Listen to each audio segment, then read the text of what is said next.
qu'elle soit éventuellement jugée avec les autres militants. Ça, c'est la première information sur un peu ce qui se passe actuellement au Maroc.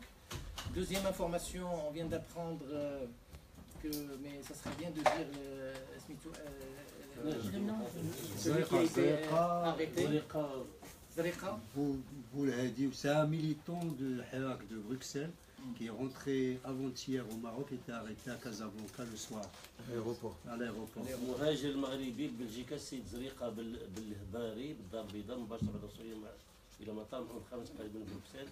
وافادت السيده جهاد زوجة المعتقل ان زوجها كان قد وصل الساعه 7 مساء يوم امس الاثنين 10 يوليوز الى مطار محمد الخامس على مثل احدى رحلات القادمه ببلجيكا، غير انه اختفى مباشره بعد ذلك. Donc, 19h du soir, il était arrêté. Depuis, on n'a plus de traces de ce militant. Alors ça aussi, c'est des pratiques odieuses du régime, parce que qu'est-ce qu'il cherche à travers ça? Il cherche à faire peur aux militants qui sont de l'immigration pour qu'ils ne rentrent pas actuellement au bled. Parce que s'ils rentrent, ils vont rejoindre les différents manifestants et tout ça. Parce qu'ils savent qu'il va y avoir des événements importants, surtout la fameuse marche du 20 juillet. Continuer à vraiment arrêter d'une façon.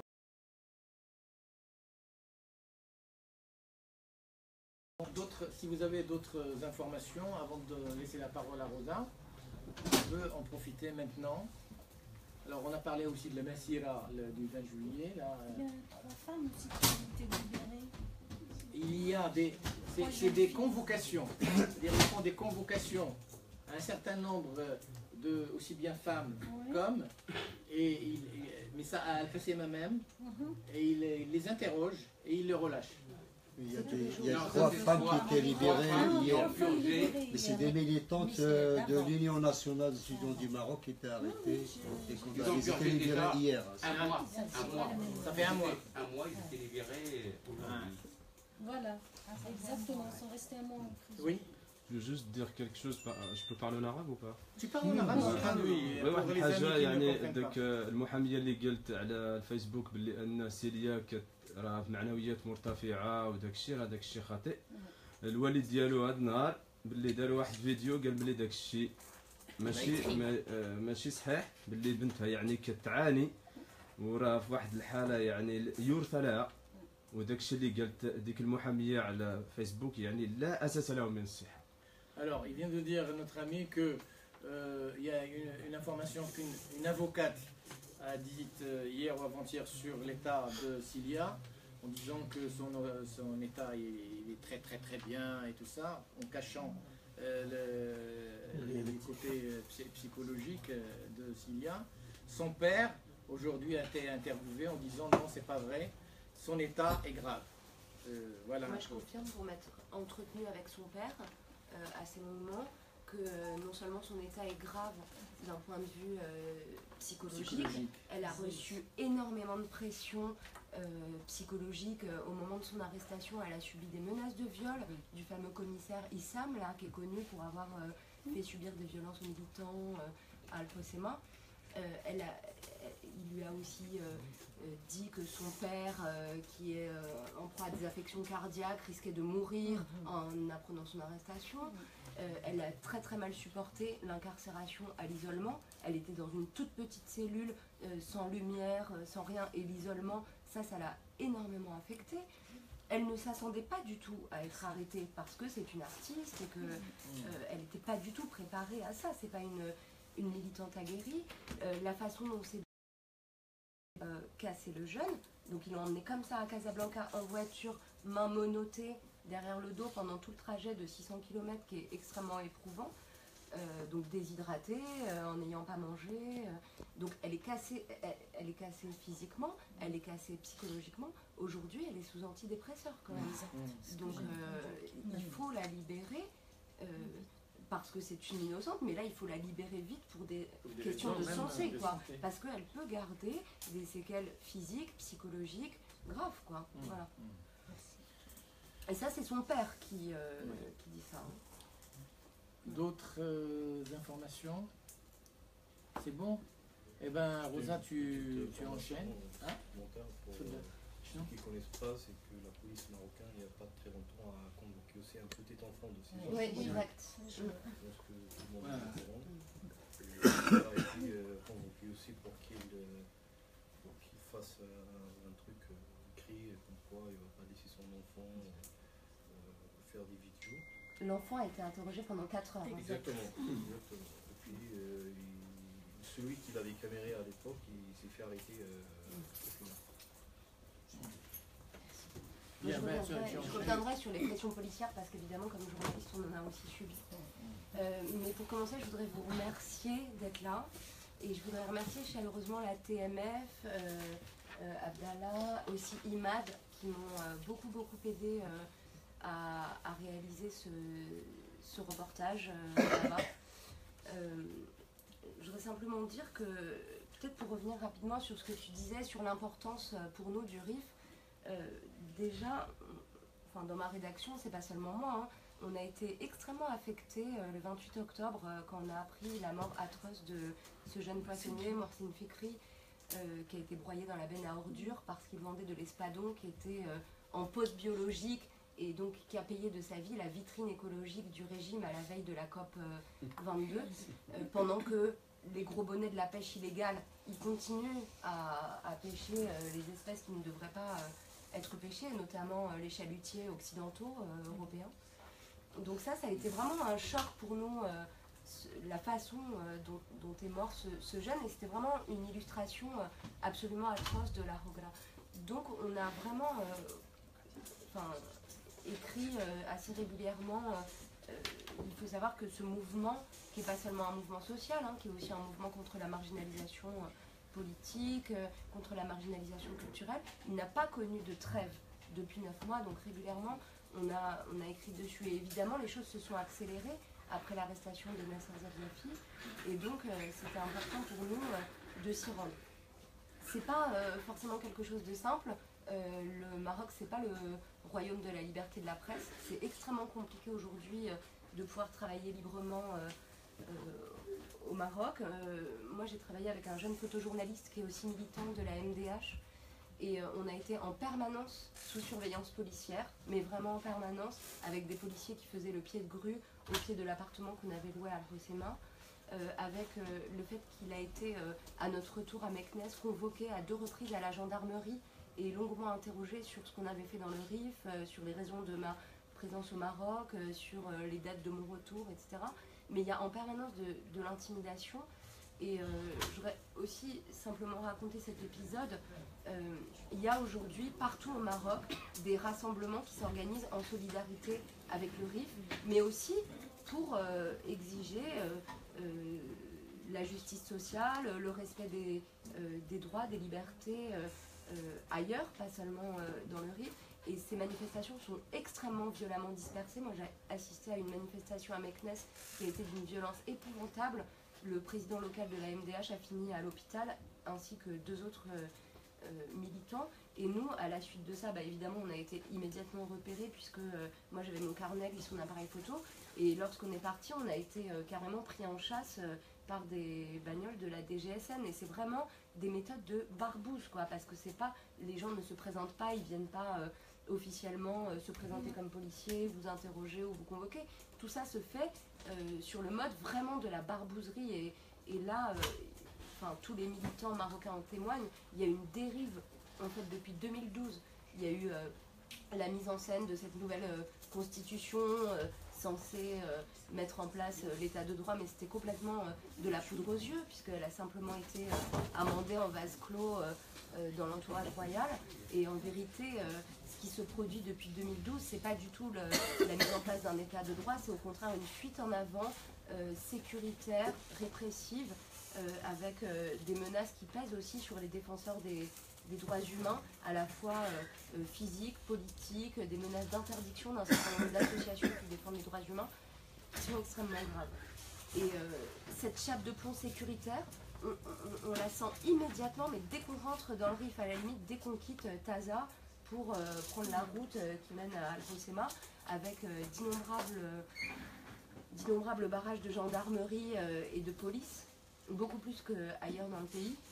Et une fois qu'on rentre, même dès Imzulen, cette pression policière, elle est extrêmement forte. Ne croyez pas quand on vous dit, il y a eu toute une série d'articles de médias marocains disant qu'il y avait une politique d'apaisement, que les policiers avaient été retirés, etc. C'est absolument faux. Moi, j'ai jamais vu ça à Al-Hoceima. C'est un policier tous les 2 mètres. Dans certaines rues, vous avez plus de policiers que de passants. Et c'est invraisemblable. On a pris, nous, en photo, il faut savoir que ils ont fait venir beaucoup de policiers, évidemment, d'ailleurs, du pays. Et sur tous les terrains qui surplombent la rocade méditerranéenne, il y a des milliers de tentes des policiers et des gendarmes qui ont été appelés en renfort là-bas pour empêcher la moindre tentative de rassemblement et empêcher les gens de manifester. Alors, ce qu'il faut dire aussi sur cette chape de plomb policière, c'est que là où ça ne fonctionne pas, c'est que ces policiers, ils sont extrêmement démotivés parce qu'eux-mêmes, ils ne croient plus tellement à cette politique répressive et surtout, en fait, leurs supérieurs hiérarchiques s'amusant à détourner en permanence l'argent de leur ravitaillement, par exemple, évidemment, ça les démotive. On a eu écho du récit d'un homme des forces auxiliaires qui revenait de là-bas et qui disait qu'ils avaient à peine à manger les soirs de Ramadan parce que les supérieurs hiérarchiques volaient l'argent destiné au ravitaillement des policiers, quoi. Et par ailleurs, les gens d'Al-Hoceima ne veulent pas vendre des provisions aux policiers et aux gendarmes. Et donc, du coup, ils se retrouvent dans des situations incroyables, quoi. Donc il y a cette chape de plomb répressive. Et ce qui est vraiment extraordinaire, et là où les Rifins sont des gens absolument merveilleux, c'est que ils sont pas dans la... Enfin, il y a eu une confrontation assez violente le jour de l'Aïd, mais vraiment provoquée par les forces de l'ordre, qui se sont déchaînés, mais même pas sur des manifestants, sur des gens qui venaient à Al-Hoceima rendre visite à la famille pour l'Aïd, etc. Et évidemment, il y a eu cette stratégie d'essayer de faire basculer le mouvement dans la violence. Et il y a eu quelques affrontements, mais il y a des appels incessants à préserver le caractère pacifique du mouvement, et ils sont extrêmement inventifs. Il y a eu tout un moment où les jeunes montaient dans les collines au-dessus de la ville avec des lanternes et donc jouaient à cache-cache avec les policiers. Quand les lanternes s'éteignaient dans une colline, elles se rallumaient dans une autre et les slogans passaient de colline en colline, comme un écho, etc. Et nous, quand on y était, c'était les manifs sur les plages, en fait. Notamment le week-end. Et alors ça, c'était mais vraiment totalement incroyable. Donc c'était sur la plage de Sfera, à l'entrée de la ville, donc entre Imzulen et Al-Hoceima. En fait, c'est même pas vraiment organisé. Les gens se regardent, s'ils sont assez nombreux, ils se rassemblent, ils commencent à chanter les slogans, d'autres les rejoignent, et puis le mot passe, et ça fait des manifestations. Et quand les policiers arrivent et essayent de les courser, ils vont dans l'eau, et là, ils ont vraiment tourné les policiers en ridicule, quoi. Et en fait, dès que la police arrive sur une plage, je ne sais pas comment circulent les mots d'ordre, mais du coup c'est sur la plage de Kemado que, entre autres, le relais est pris. Et donc c'est ingérable. Pour les flics, c'est complètement ingérable. Ils sont incapables.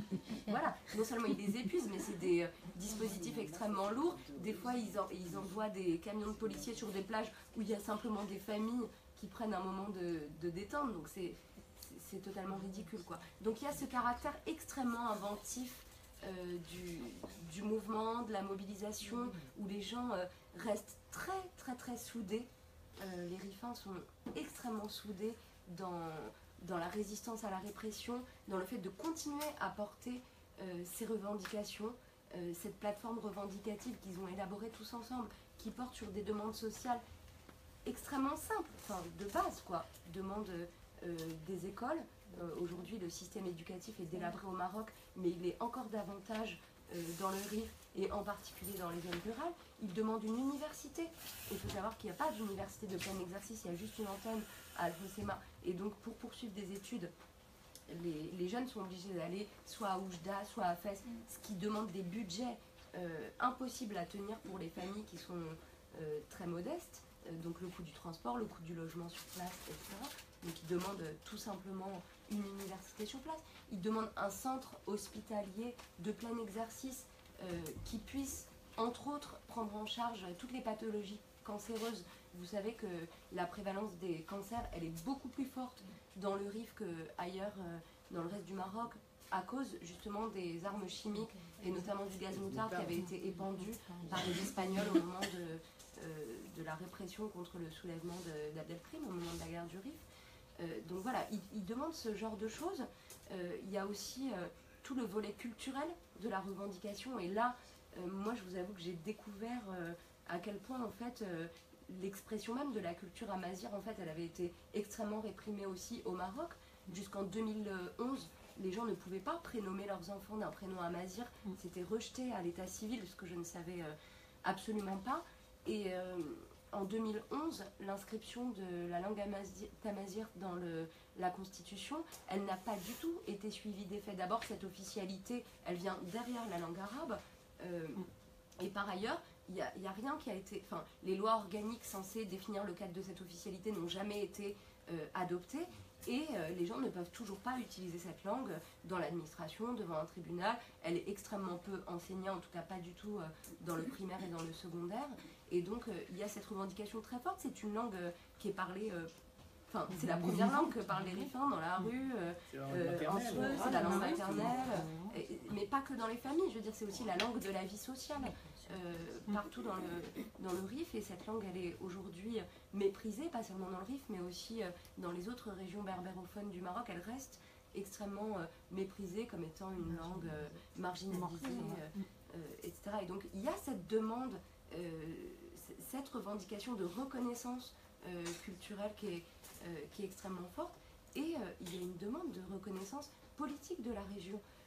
Et là-dessus on peut revenir à la question de la mémoire et de l'histoire. Je suis très frappée de la façon dont tous ces jeunes militants du mouvement rifin revendiquent très fièrement l'héritage d'Abdelkrim, brandissent le drapeau de la République d'Abdelkrim et reprochent à l'État d'avoir complètement effacé cette figure et cette histoire de l'historiographie officielle. Aujourd'hui, Abdelkrim n'existe pas dans les livres d'histoire au Maroc, alors que cette figure-là et puis son combat, le combat des Rifins, devrait être une fierté nationale. Il est complètement effacé de la mémoire collective. On est allé à Ajdir, au siège de l'officinat d'Abdelkrim, qui était à la fois le siège de sa république et le siège de son quartier général militaire. Ça tombe complètement en ruine. L'État, à plusieurs reprises, a voulu détruire ce qu'il en reste, et en fait, la population a résisté. Un certain nombre d'associations, la société civile ont résisté au fait de raser complètement ce lieu, mais en même temps ils n'ont pas le droit de le réhabiliter, quoi. De le réhabiliter. Il faut savoir que, par exemple, je leur ai demandé le drapeau qu'ils brandissent dans les manifs. On ne peut pas l'acheter au Maroc, c'est les gens, c'est les immigrés. Non, c'est les immigrés qui le ramènent de France ou de Belgique, même les t-shirts qu'ils portent avec Abdelkrim, ça vient vraiment de l'étranger. Et il y a encore aussi très très fortement ancré dans les mémoires et dans les consciences la mémoire de la répression de 58-59 et celle de 84 qui ont été en ensemble. Par exemple, on a longuement parlé avec la mère de Nabila Hamji, qui est le numéro 2 un peu du mouvement, et elle fait le récit de la répression de 84. Et évidemment, elle fait le parallèle avec ce qui se produit aujourd'hui, même si c'est pas aussi sanglant, évidemment. Là, on est plus sur du harcèlement judiciaire et des arrestations arbitraires, etc. Mais la mémoire de tous ces morts et de la répression qui a été engagée à l'époque par Hassan II, elle reste extrêmement forte. Les insultes aussi à l'époque, lorsque Hassan II réprime ce soulèvement de 84, il traite les Rifins de Aoubash. Et évidemment, ça résonne très fort avec la façon dont est mort Mohsin Fikri, quoi. Voilà. Et il y a aussi un autre aspect que j'ai trouvé très fort. La plupart des cadres du mouvement, ils ont été engagés dans le mouvement du 20 février 2011. Que ce soit des jeunes non politisés ou des syndicalistes ou des militants associatifs, ils étaient tous engagés dans ce mouvement. Et en 2011, dès le 20 février, je crois, il y a 5 morts, 5 jeunes qui sont morts dans des circonstances qui n'ont toujours pas été élucidées. En fait, en marge de la manifestation, il y a eu l'incendie d'une banque et on a retrouvé 5 cadavres calcinés de jeunes manifestants dans cette banque. Et en fait, le gouvernement les a fait passer pour des voleurs, pour des brigands, des gangsters, qui seraient morts dans cette banque suite à un incendie allumé par les manifestants. Et en vérité, l'un d'entre eux, il a été vu sur le chemin de chez lui avant l'incendie. Donc voilà, Al-Hoceima, ils sont considérés comme des martyrs du mouvement du 20 février. Parmi ceux qui ont été arrêtés, là, ils avaient déjà fait l'objet d'arrestations en 2011. Et là encore, c'est toutes les revendications non soldées de 2011 qui remontent à la surface, c'est-à-dire la promesse non tenue, comme je disais tout à l'heure, d'instauration d'un état de droit, la demande de dignité. Tout ça s'était déjà exprimé extrêmement fortement en 2011. Ça n'a pas du tout été satisfait, bien au contraire. J'ai dit, sur l'état de droit, les libertés sont il y a une pression encore plus forte, mais sur le terrain social, les inégalités se sont creusées de manière absolument scandaleuse. Il y a cette question de la corruption des fortunes rapidement et facilement acquises, elle attise le sentiment d'injustice sociale qui est au cœur vraiment de ce mouvement. Alors, moi, mon sentiment, c'est que ça ne va pas s'arrêter comme ça, en tout cas pas tant que ces 176 personnes, 176 militants seront toujours derrière les barreaux. Donc aujourd'hui, à ce jour, 239 personnes font l'objet de poursuites judiciaires et 176 sont incarcérées, dont une quarantaine à Casablanca. Et cette question des détenus, c'est vraiment pas négociable. C'est-à-dire il ne pourra pas y avoir de retour au dialogue tant que tous ces militants resteront injustement emprisonnés.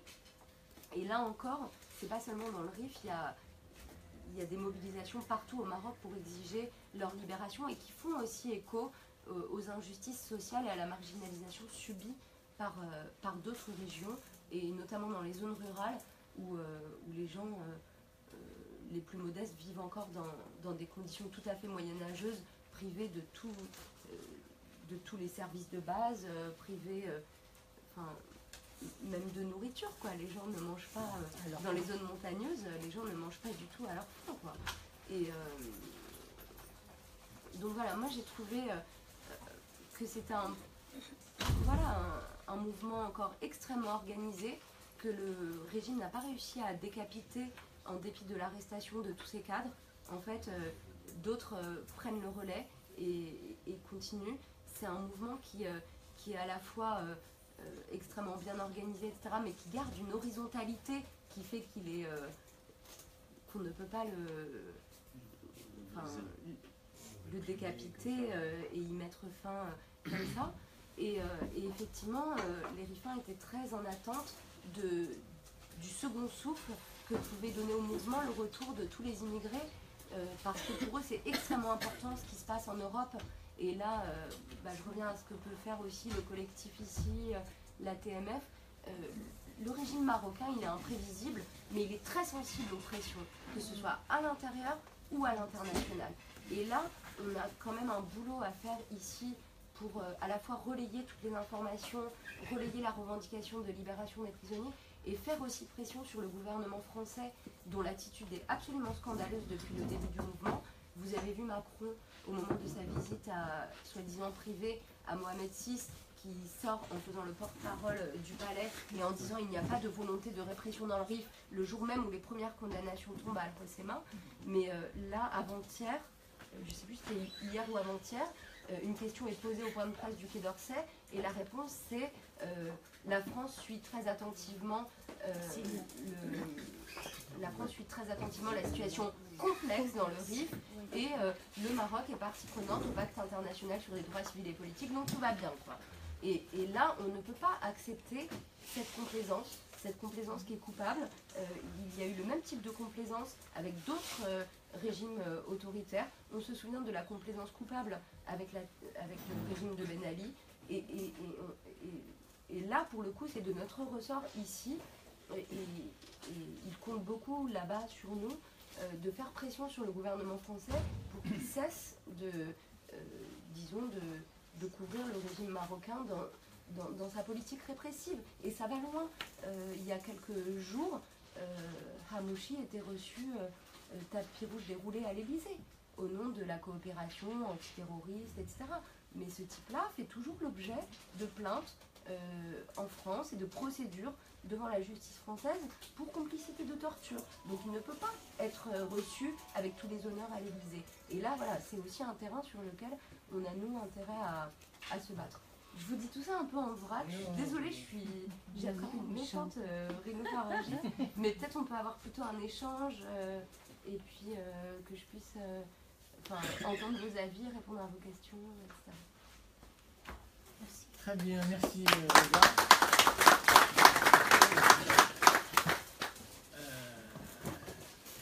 J'ai oublié de vous dire quelque chose.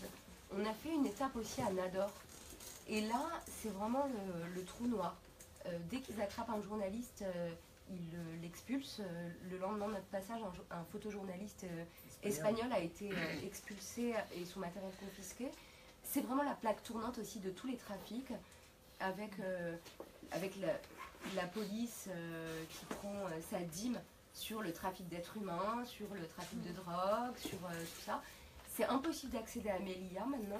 Ils ne veulent pas qu'il puisse y avoir des images qui sortent de ce qui se passe avec les réfugiés, avec les enfants des rues aussi qui convergent tous vers Nador pour essayer de passer en Europe. Beaucoup d'entre eux meurent d'ailleurs en essayant par des voies détournées de rentrer quand même dans Melilla. Et là-bas, la répression est encore plus féroce contre les militants. Il y a quand même des manifestations qui essayent de se tenir, etc. Il y a beaucoup de mouvements à Nador, mais c'est extrêmement difficile de travailler, quoi. Voilà. Et tu es passé à Enzoren ou pas? Oui. Et là, pareil, la pression policière, elle est encore plus forte qu'à Al-Hoceima. Là, le jour où on y est passé, il y avait une tentative de rassemblement qui a été extrêmement brutalement réprimée. Et alors, le truc des flics, c'était de saccager tous les étals des commerçants, quoi. Ils ont tout mis par terre, tout ça. Enfin, ils s'en prennent aux commerçants qui étaient même parce que il faut savoir que les commerçants, ils ouvrent aussi leurs portes aux manifestants qui fuient les policiers, etc. Donc ils sont désignés comme étant des complices. Et du coup, en fait, ils s'en prennent à la population sans la moindre distinction, quoi.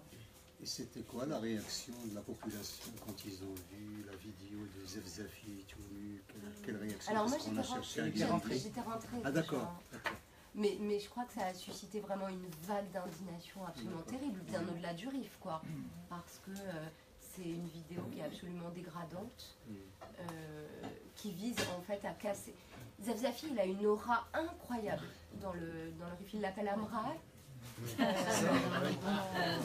Et tout le monde se réfère à lui. Enfin, c'est une personnalité extrêmement charismatique, qui utilise une langue qui est une langue populaire, que tout le monde comprend, qui se réfère aussi... Alors, certains lui reprochent ses références religieuses, mais il fait référence à un islam populaire, quoi, que les gens entendent, comprennent. Et donc, il fallait vraiment casser il cherche à casser son aura, quoi.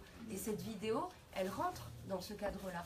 Et donc il y a eu vraiment à la fois une vague d'indignation, mais je crois qu'à l'intérieur même du régime, ces procédés, ils ont créé des contradictions internes. Le directeur de la prison, l'administration pénitentiaire dit c'est pas nous, ça a été tourné avant qu'il arrive à Okacha. Mais le jour même ou le lendemain, le directeur de la prison d'Okacha a été relevé de ses fonctions, muté. Donc ça veut dire quand même que voilà. Et il y a eu des réactions, y compris dans le gouvernement, le ministre des Droits de l'Homme qui dit la dignité des Marocains est une ligne rouge, etc. Mais il faut savoir qu'il y a une espèce de confrontation larvée entre les sécuritaires qui sont partisans d'une ligne de répression extrêmement dure et une autre partie du régime qui pense qu'il ne s'en sortira pas comme ça et qu'il faut jouer la carte de l'apaisement. C'est la raison pour laquelle d'ailleurs des extraits du rapport du CNDH ont fuité alors qu'ils n'auraient jamais dû fuiter. Donc ce rapport il confirme qu'il y a eu des tortures, des traitements inhumains et dégradants, des menaces de viol sur les détenus. Et il met en cause directement la DGSN, et la DGSN a aussitôt réagi en s'indignant des accusations pesant sur ses fonctionnaires, etc., etc. Mais il y a une vraie contradiction à l'intérieur du régime sur la façon en fait d'en finir avec ce mouvement. C'est pas ceux qui seraient solidaires des Rifins et puis les autres, mais certains ont bien conscience que cette politique de répression, elle, non seulement elle n'est pas de nature à faire cesser le mouvement, mais elle peut même le renforcer, puisque en fait ils sont en train de faire de tous ces prisonniers politiques des martyrs et de renforcer leur aura. C'est ce qui est en train de se produire. Saïd. Oui, j'ai une question et en même temps j'aimerais dire qu'on parle quand même de l'ORIF qui devient, c'est un symbole pour le Maroc. Parce que tout le monde sait que Hassan II, il n'a plus jamais mis le pied au RIF. Il a mis ses pieds, il n'était pas ses pieds, il était en hélicoptère une seule fois. Et jamais il n'a mis les pieds dans le RIF. C'était tout le temps. Il l'a exprimé. Tout à l'heure, Rosa il nous a rappelé la fameuse expression honteuse, l'Aubache, quand il insultait le peuple rifin. Et les rifins, ça fait des décennies qu'il essaye d'une manière, on peut dire en général pacifique, de revendiquer certains droits.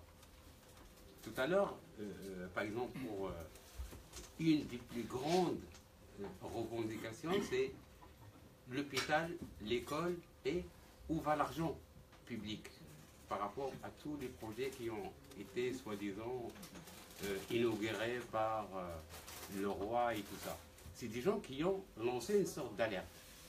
Et l'opinion ou l'État marocain a fait une sorte d'oreille. Ils n'ont pas saisi le message de cette population-là. D'où les revendications qui ont commencé à s'accumuler. Les gens, ils ont commencé à parler d'autres, ce qu'on peut appeler entre parenthèses le non-dit. Que ce soit le culturel, le social, l'économique, le politique, le religieux, et surtout le culturel. Parce que les rifins, je suis vraiment désolé, hein, moi en tant que Marocain, je monte au RIF, je ne parle pas le rifin, je ne parle pas le amazir, je suis vraiment déboussolé là-bas. C'est vrai, c'est des gens, oui, on ne comprend rien, mais c'est leur droit quand même de revendiquer.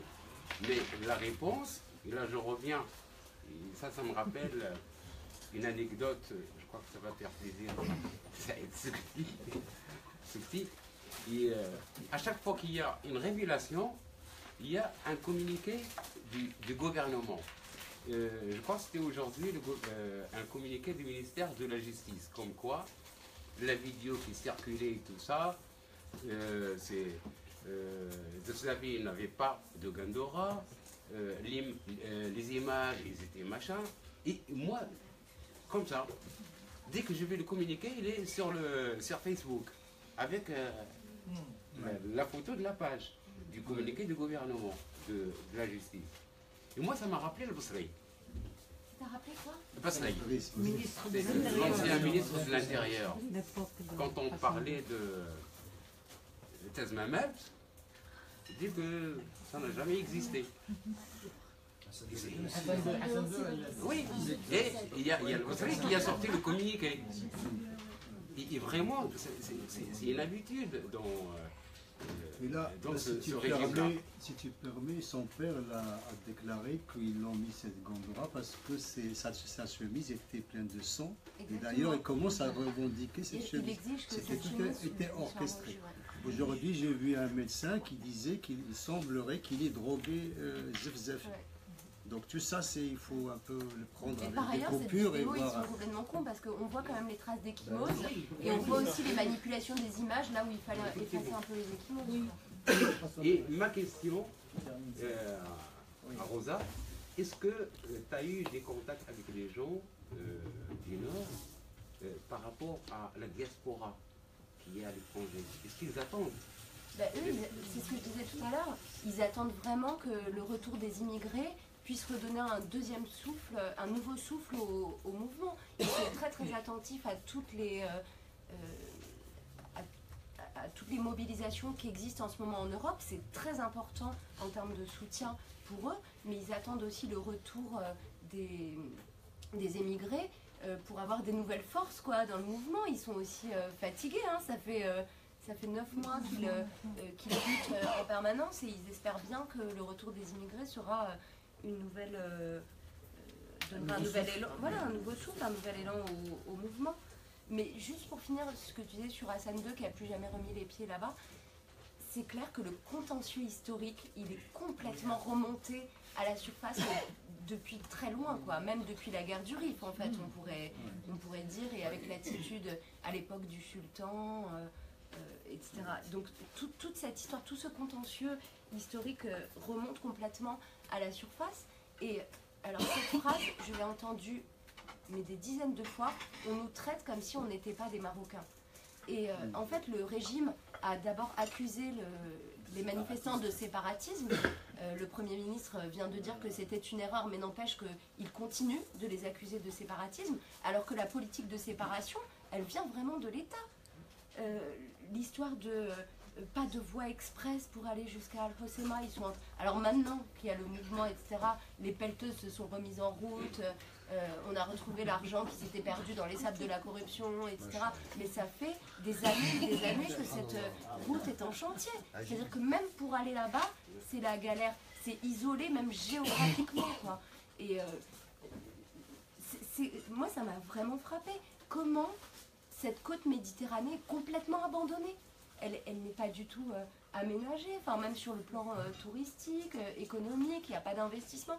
La côte méditerranéenne marocaine, elle est totalement à l'abandon, quoi. Il n'y a aucune infrastructure, et on se dit, mais comment c'est possible? Alors que c'est une ouverture vers l'Europe, mais passé Tanger, il n'y a plus rien, quoi. Et c'est vraiment le symbole de l'abandon de cette région depuis l'indépendance. Et même avant, puisque les Espagnols, on peut pas dire qu'ils y aient fait beaucoup d'investissements utiles non plus. Ils n'ont pas tellement créé d'infrastructures, etc. Il y a des amis qui demandent la parole, alors on va comme ça pour qu'on partage. Moi, d'abord, la première remarque, c'est que comme tous nos régimes qui sont des régimes spoliateurs en réalité, ils répondent de la même manière à toutes les revendications justes de ces populations qui, elles, ont libéré les pays, qui tous les jours, jour après jour, construisent réellement ce pays avec leur sang et leur sueur, et qui, lorsque elles demandent leur part de ce pays, en fait, on leur répond voilà, par la répression d'abord, le mensonge médiatique qui, comme tu le dis, est très important pour le makhzen marocain, parce que c'est très simple, le Maroc, il a besoin du tourisme. Et quand tu dis qu'il faut qu'on fasse une pression sur, c'est-à-dire ici par exemple en France, pour moi il est très important de justement faire monter la mayonnaise, qui n'existe pas d'ailleurs en ce moment en Algérie. On interdit l'importation de la mayonnaise.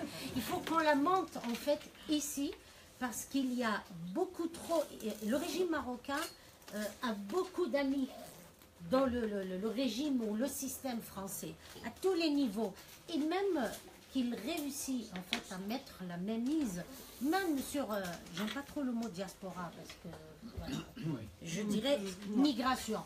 Voilà. Donc l'immigration, par exemple, il y a beaucoup de Marocains quand je leur parle du RIF, alors moi je viens avec ma tête de Kabyle toujours chauffée contre tout pouvoir central, et dès que je parle, certains ils ont peur de ça, ils me disent non, ils veulent séparer le pays, mais on le sait, on connaît l'histoire depuis longtemps. Pourquoi? Parce qu'en fait il y a un mythe fondateur, j'insiste sur ça, qui est complètement construit de mensonges. Et qui a fait que pendant des siècles, parce qu'il faut le dire maintenant, c'est le mot, des populations autochtones ont été, marginalisées sur la terre de leurs ancêtres. Et il ne faut pas oublier aussi que le RIF, il nargue de par l'existence de la République du RIF, le Makhzen. C'est un autre Maroc qui est proposé, avec la République du RIF. Donc il y a une possibilité d'un autre Maroc qui va se libérer du Makhzen, qui va se libérer je vais employer des mots faux, de ce féodalisme qui peut peut-être être maquillé par modernisme, par ouverture, mais qui en réalité, de par sa nature, ne peut s'inscrire dans la démocratie telle que nous rêvons, c'est-à-dire comme elle devrait être en principe. Donc ma question, et ça j'insiste tout le temps, je l'ai posée à Ahmed aussi, Rosa, toi qui as été donc là-bas au RIF, quelle forme prend réellement l'organisation? Parce que moi qui ai vécu aussi des mouvements populaires, j'insiste, est-ce que c'est des comités de quartier? Est-ce que c'est des comités sur par exemple leur lieu de travail, que par exemple, des travailleurs qui se sentent concernés par ce qui se passe dans le RIF, se mettent ensemble en comité, il peut être restreint, il peut être... Est-ce que, par exemple, quand on parle des femmes, c'est génial, les femmes sont sorties dans le RIF, elles sont sorties aussi partout, tant mieux, c'est bien, mais est-ce qu'il y a cette... Est-ce que tu le sens, au fait, cette envie d'être organisé en tant que comité? C'est-à-dire quelque chose qui vient vraiment de la base. Comment, voilà, c'est simple, comment sont choisis ou comment émergent ces leaders? Est-ce que parce qu'il y a une manif et qu'on a un très bon orateur, donc automatiquement c'est lui qui émerge? Ou est-ce que derrière aussi cet orateur, il y a d'abord une histoire militante, déjà, donc une organisation qui peut être dans le mouvement étudiant, dans le mouvement féministe, c'est ça, voilà, c'est ça vraiment qui m'intéresse aussi, parce qu'en tant que militante, je vais finir, en tant que militante de base, j'estime que, et on l'a vu en Kabylie, on l'a vu partout, lorsque il n'y a pas ce regard, je veux dire, ce souci d'organisation, il suffit d'avoir en face un pouvoir qui est malin, tenace, il peut vraiment faire tomber tout ça, et vraiment, donc là, voilà, c'est la question que j'avais posée déjà même à Ahmed, j'y tiens beaucoup, voilà, et merci.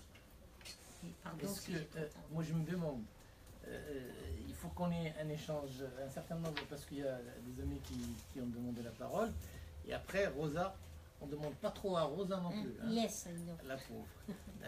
Déjà, elle a fait vraiment... mais l'échange entre nous est très, très important. Évidemment, tu interviens quand tu le souhaites, mais pas systématiquement. D'accord? Bon, Agnès. Merci Rosa pour votre présence et merci à vous, à la TMF, d'avoir organisé cette rencontre. Moi j'avais une question juste pour la couverture, vous avez dit les difficultés que vous avez rencontrées dans votre travail. Moi je voulais savoir, est-ce que vous avez eu des problèmes dès votre arrivée à l'aéroport, je ne sais pas où vous avez atterri, mais est-ce que vous avez été repéré dès le début ou, par exemple, comment ça s'est passé? Le truc, c'est la bonne idée d'Abdallah et de Driss, c'est que j'atterrisse à Fès pour passer discret, quoi. Mais si j'avais atterri à Nador ou à Oujda ou à Rabat ou à Tanger, là, il m'aurait remis dans l'avion direct. Ah oui, parce vous avez parlé des difficultés à Nador, il y avait un journaliste algérien je crois qui a été arrêté à Nador pendant le Ramadan et qui a été expulsé immédiatement. Et le pouvoir marocain était content, s'est dit enfin on a trouvé le financier algérien du nouveau Rif. Parce que vous savez, les deux sujets sensibles au Maroc qu'il ne faut pas toucher, c'est la monarchie, le Sahara, le Rif, voilà. Et alors, comme en Algérie, lorsque un Algérien va dénoncer le pouvoir algérien, il est financé par le Maroc. Et lorsqu'au Maroc, quelqu'un va dénoncer le pouvoir algérien, et ben, il est financé par l'Algérie. Voilà, c'est toujours pareil. Donc, comme ils étaient étonnés de voir que non, c'était juste un simple journaliste qui faisait son travail. Voilà, c'est juste pour revenir, il avait été expulsé, vraiment sans ménagement. Il est resté amer, il a raconté d'ailleurs, je crois, dans un article sur internet, ouais, mais il est revenu, il a insisté comme vous sur la chaleur et l'hospitalité des Rifins, et il disait que dès qu'il était là, il était accueilli vraiment à bras ouverts, et tous les Rifins faisaient tout pour l'aider, faire en sorte qu'il fasse son travail du mieux possible. C'est bon, ouais, bon. Merci. Oui. Alors moi je vais être très succincte. Tout d'abord, merci Rosa d'avoir répondu à l'invitation aujourd'hui. Alors moi je ne vais pas faire le parallèle entre la Kabylie et le Rif parce que j'estime que le Rif a une histoire, hein, en termes de décolonisation et avec Abdelkrim al-Khattabi, etc. Et puis aujourd'hui, les revendications ne sont pas, enfin à mon sens, hein, après je peux me tromper, ne sont pas les mêmes que les revendications de décolonisation, etc. Aujourd'hui, c'est plutôt des personnes qui sortent pour des droits vraiment, je dirais, basiques, vraiment des droits sociaux, parce que c'est la misère, parce qu'il n'y a pas d'hôpitaux, etc. Au départ, hein, bien sûr, ça devient politique par la suite, parce que bon, il y a une organisation qui se fait autour de ces revendications, une organisation politique, militante, etc. Ce que je trouve aussi, ce que je retiens en tout cas sur ces luttes dans le Rif, c'est ces femmes qui habituellement on ne voit pas dans l'espace public et qui se saisissent de ces mouvements, pour revendiquer aussi la justice, la dignité contre la fagara, etc. Mais aussi en tant que femme pour acquérir des droits qui ne sont pas si évidents que ça, en tout cas dans les régions campagnardes, très retirées, etc. Voilà, moi c'était juste une introduction de ce que moi je ressens concernant les mouvements aujourd'hui dans le Rif. Merci. Attends, Ahmed, il y a Nafa de devoir. Oui, Bernard. Et après Ahmed. Bernard a demandé la parole. Merci Rosa d'abord d'avoir répondu à l'invitation de la TMF pour nous éclaircir un peu sur tout ce qui se passe au Rif. D'accord, je suis en train de me chauffer. En fait, moi, de toute façon, je remercie aussi tous les Marocains et les non-Marocains qui ont assisté à cette conférence pour pouvoir échanger notre mouvance, Rif, qui concerne, je pense, pas que les Rifins, ça concerne les Marocains, les non-Marocains, toutes personnes anticoloniales et peuvent être l'objet de ce mouvement. Donc moi plutôt ma question porte plus sur l'implication de la France dans ce qui se passe au Rif et notre responsabilité en tant que Marocains, Français, même Kabyle, on va dire, Amazigh ou peu importe, qu'est-ce que, par exemple, on peut faire concrètement pour arrêter ce pouvoir pour l'arrêter de soutenir le régime marocain et d'arrêter en tout cas de nous juger en tant que mouvement de séparatisme, de daïchisme, de je sais pas quoi, alors que nous, comme vous avez dit tout à l'heure, on demande des droits basiques qui n'ont rien à voir avec tout ça. Même nous, par exemple, en tant que diaspora ricain, ici en Europe, on est complètement contre tous les mouvements séparatistes. Il y en a ceux qui se retrouvent dedans, mais nous, la majorité des diasporas ricains, on ne se retrouve pas du tout dans le séparatisme. Même on dirait plus, on veut plus un nord d'Afrique, une terre encore berbère. Là, on peut se réunir, les Amazirs d'Algérie, les Amazirs de Mauritanie, les Amazirs d'Égypte, ou peu importe, jusqu'à Canaries. Nous, si eux, ils nous limitent jusque dans le Rif, nous on dit non, on veut une terre encore plus large, on veut ouvrir les frontières entre le Maroc, l'Algérie, tout pays, et pour répondre.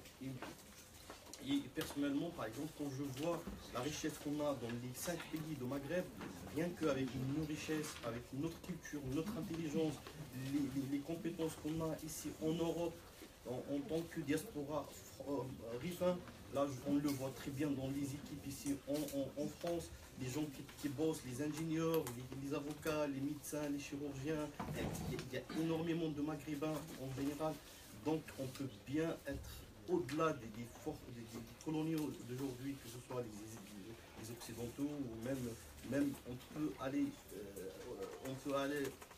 concurrencer la Chine. Et donc, qu'est-ce qu'on peut faire concrètement? Nous, par exemple, on a initié un mouvement ici en Europe, en France d'abord et en Europe, qui essaye de faire entendre la voix des ricains. Il essaye de faire entendre sur le plan européen les revendications des gens de RIF. Qu'est-ce qu'on peut faire nous, par exemple, d'après votre expérience, que ce soit au RIF et en France, en tant que journaliste, et pour vous aussi, s'il y a des avocats, qu'est-ce qu'on peut faire pour arrêter ce pouvoir? Et par exemple, quand on entend ce genre d'arrestation arbitraire pour les diasporas, les gens de diaspora, et pour toucher les gens, même au-delà de Maroc, et qui habitent et qui travaillent et qui collaborent dans d'autres pays. Pardon, Rosa, tu veux réagir rapidement là-dessus? Oui, juste sur ce que tu dis sur la dimension culturelle, elle est vraiment centrale. Il n'y a pas que l'affaire des droits sociaux, elle est vraiment centrale dans ce que racontent les gens. Et effectivement, cette revendication de reconnaissance culturelle, elle va de pair avec une très grande aspiration à l'unité au Maghreb, quoi. C'est-à-dire, voilà, il y a des régimes qui instrumentalisent les divisions, les confrontations, les conflits, etc.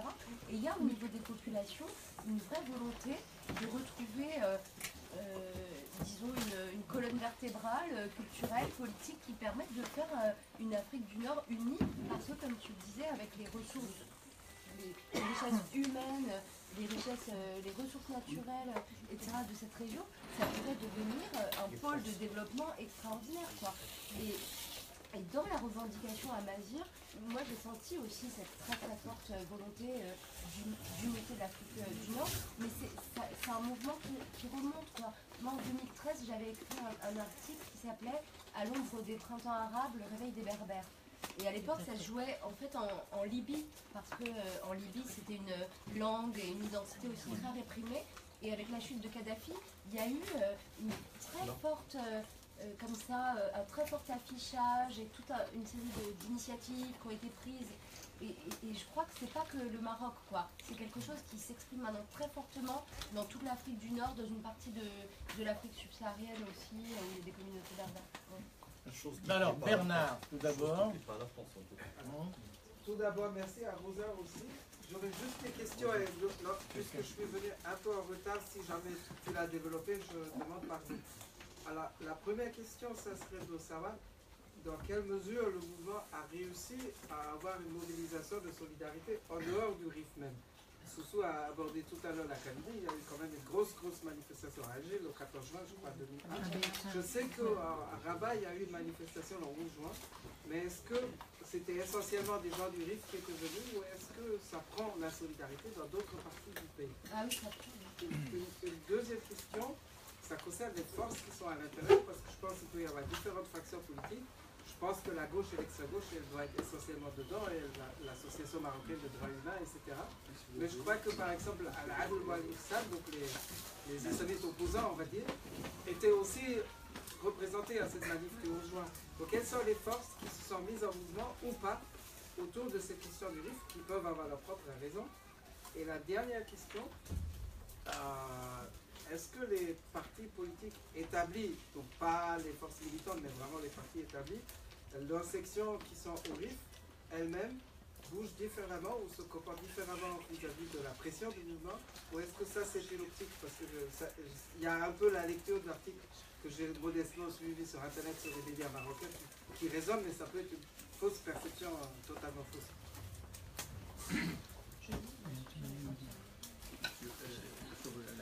Tu as une idée? Non. Ah, mais ils sont extrêmement présents. Ils sont présents dans le... Les militants te disent là-bas qu'ils sont vraiment... C'est une des... Il y a trois... Disons qu'il y a trois pôles, en fait, dans le mouvement. Il y a la gauche, et puis les associations type ANDH, etc. Il y a... Comité des chômeurs. Voilà, les chômeurs, les diplômés chômeurs, etc. Si j'ai pas bien compris, ces partis-là, ou bien les pôles politiques ou associatifs, vous parlez de mouvement RIF ou bien au niveau national? Ben, en fait, d'abord dans le RIF. Parce que dans le RIF, il n'y a pas de Adl. Excuse-moi, juste pour... Voilà. Emma, tu vas prendre la parole juste, ça tombe très bien parce que tu prends la parole juste avant. C'est pour ça que j'ai posé la question à Rosa. Est-ce qu'ils t'ont dit, c'est-à-dire, parce qu'elle est journaliste, c'est-à-dire les gens sur place, qu'est-ce qu'ils lui ont dit par rapport à la présence de l'Adl ou l'Ihsan? Ça, c'est une question très importante en tant que journaliste. Alors, il y a un pôle islamiste dans le mouvement, il y a des salafistes qui sont dans le mouvement. Mortada Yamrachen, il se définit comme, je l'ai rencontré, il se définit comme salafiste. Il a des positionnements parfois hétérodoxes sur les libertés individuelles, etc. Mais lui, enfin, je lui ai posé la question, est-ce que vous êtes salafiste? Il me dit oui. Donc, et il n'est pas tout seul. Je veux dire, il y a une composante islamiste qui est très présente, qui a été très présente dans le mouvement. Après, il y a le mouvement culturel Amazir, qui n'est pas organisé sous forme d'une organisation, mouvement culturel Amazir, mais c'est une mouvance. Et dans cette mouvance, il y a aussi des contradictions. Hein. Il y a des gens qui sont très identitaires et une petite minorité, comme tu disais tout à l'heure, qui peuvent être sur des idées d'indépendance, etc. Mais ceux-là, ils sont très minoritaires. Et puis, il y a une composante démocratique du mouvement culturel Amazir avec des militants progressistes, etc. Et puis, il y a la gauche, quoi. Voilà, les trois composantes du mouvement. Et tu les retrouves dans les manifestations de solidarité qu'il y a ailleurs dans le pays, qui sont extrêmement nombreuses malgré la répression. Tu retrouves un peu ces composantes-là. Et effectivement, dans la manif à Rabat, c'était Justice et Bienfaisance qui était la grande autre situation, parce que l'Adl Ihsan a été vraiment parmi les composantes politiques importantes qui ont été dans la manifestation. C'était la plus grosse composante dans la grande manifestation de Rabat, c'était eux les plus nombreux, quoi. Voilà. La deuxième question sur les partis politiques traditionnels, comme ils appelaient, là-bas sur place, comment ils se positionnent? Ils sont distants, quoi. Ils sont quand même, même s'ils peuvent dire oui, l'incarcération n'est pas juste, etc. Déjà, ils sont très méfiants, ils n'aiment pas Zabzafi.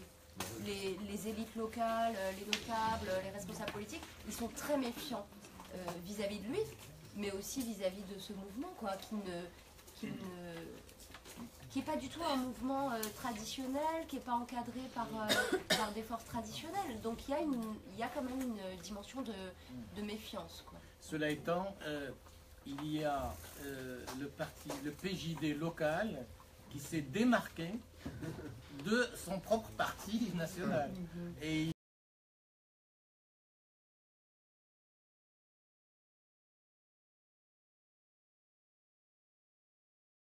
c'est local.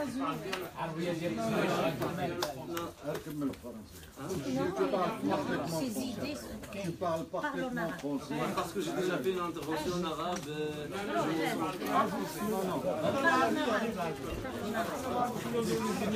C'est l'occasion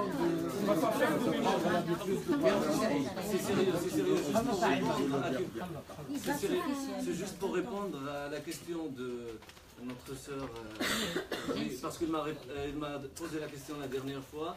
Peut-être qu'elle n'a pas bien saisi les éléments que j'ai posés. C'est l'occasion pour...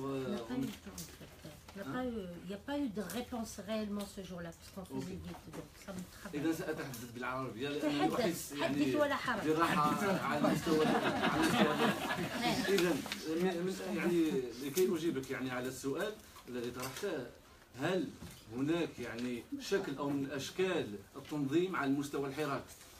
أنا لقد أسلفت الذكر بأن الحراك له خصوصية. نعم اتفقنا على الخصوصية الريفية للحراك أكيد. يعني البعض ربما لم يفهم أن الحراك يعني منظم ولكن بدون تنظيمات في الواجهة.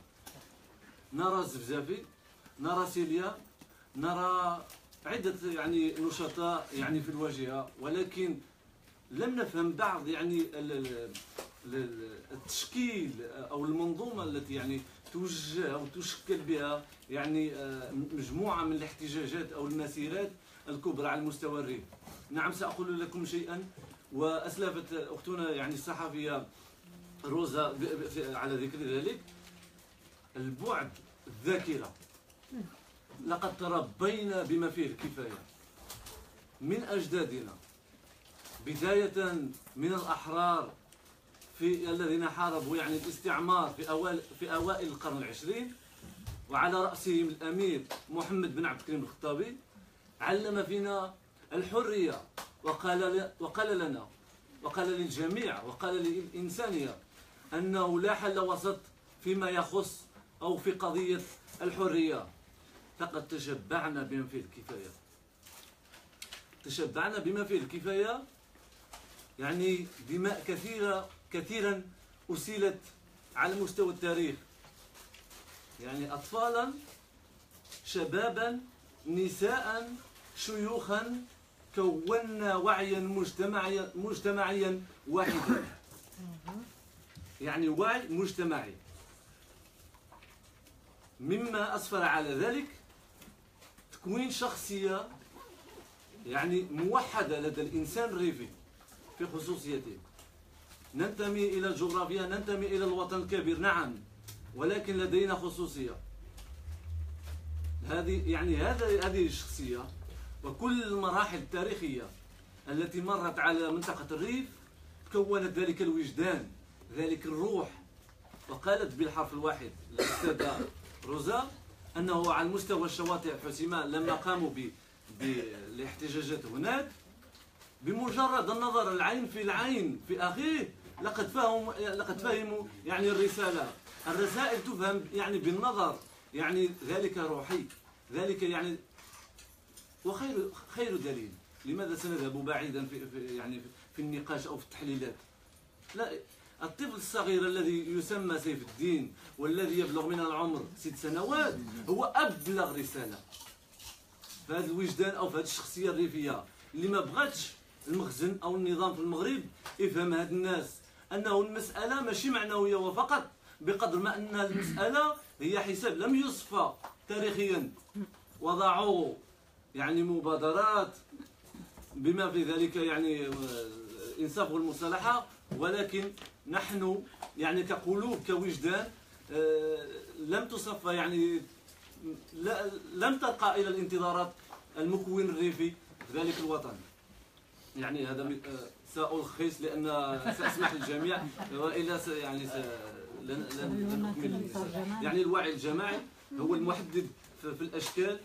ربما لقد يعني سيسجنون يعني جميع النشطاء، ولكن الحراك سيستمر بهذا المحدد هذا، بأن لدينا شخصية واحدة والوعي واحد، يعني هذا هو المحدد الرئيسي، وهذا هو الاستثمار اللي غنستثمروا عليه في ما واجه. Rapidement, pour ne pas Juste frustrer. rajouter quelque chose. Tu as compris ce qu'elle a dit? À peu près. Excusez-moi. En fait, depuis qu'il y a eu l'incarcération des principaux leaders, il y a cette dimension collective et tout. Mais maintenant que les principaux leaders ont été incarcérés, il y a des choses qui s'organisent quand même à l'échelle de villages, de quartiers, de très très très localement quoi. Et donc ça s'est complètement décentralisé depuis. Est-ce qu'il y a besoin de traduire ce qu'a dit Ahmed? Hein? Bon, rapidement, ce qu'a dit Ahmed, c'est par rapport à la question sur les formes d'organisation actuellement là-bas. Il dit que le Hirak,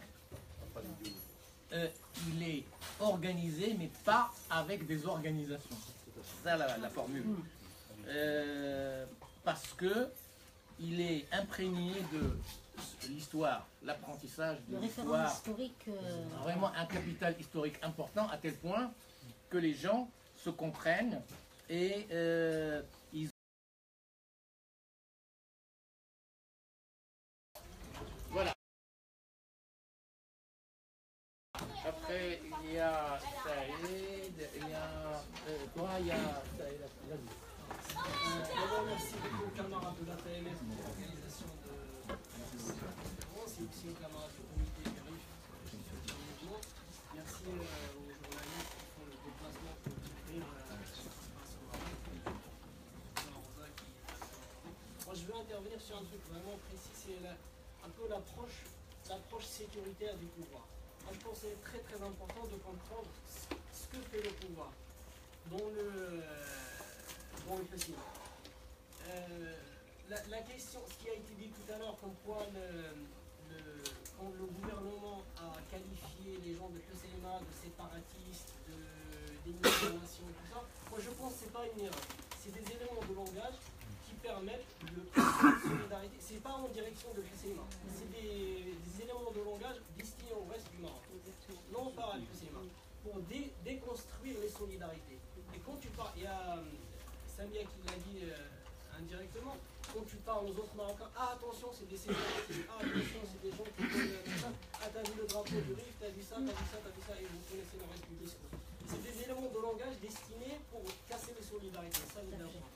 Deuxième chose, c'est que, si vous remarquez une chose, c'est que quand les militants de l'UCMA tentent d'élargir le mouvement, c'est à ce moment-là où le pouvoir intervient violemment et avec force. Il y a un moment où Zebzaf même, il est parti à Nado, il a été attaqué par des Bantajia, ils l'ont agressé avec un couteau et tout ça. Donc c'était genre, tu peux manifester dans le PCMA, mais ne tente pas de sortir. Voilà, pour le contenir.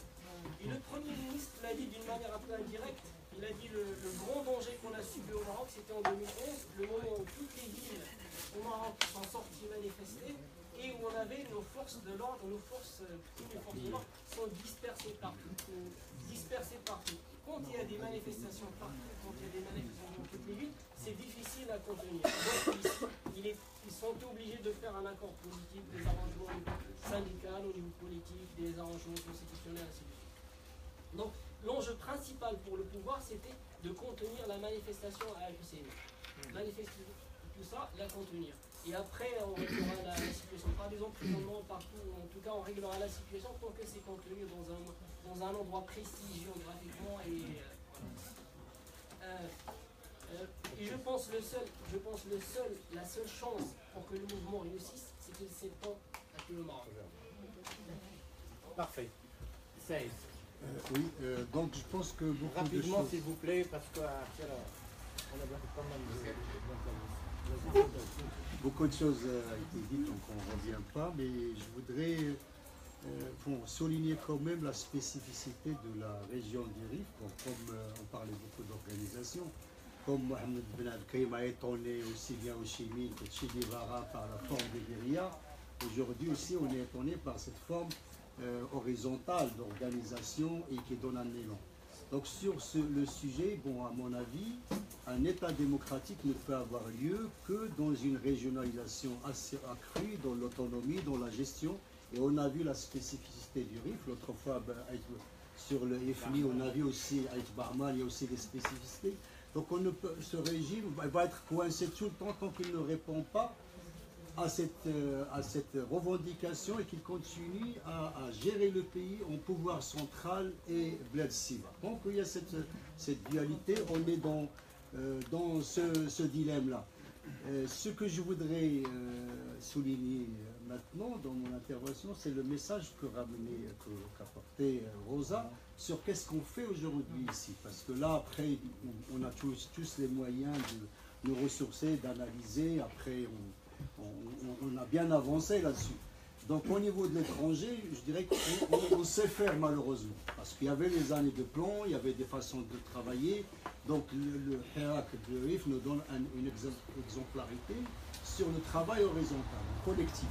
On peut travailler là-dessus, il y a la TMF, il y a le collectif du RIF, et il y a la coordination des organisations démocratiques, il y a d'autres démocrates qui veulent participer et contribuer.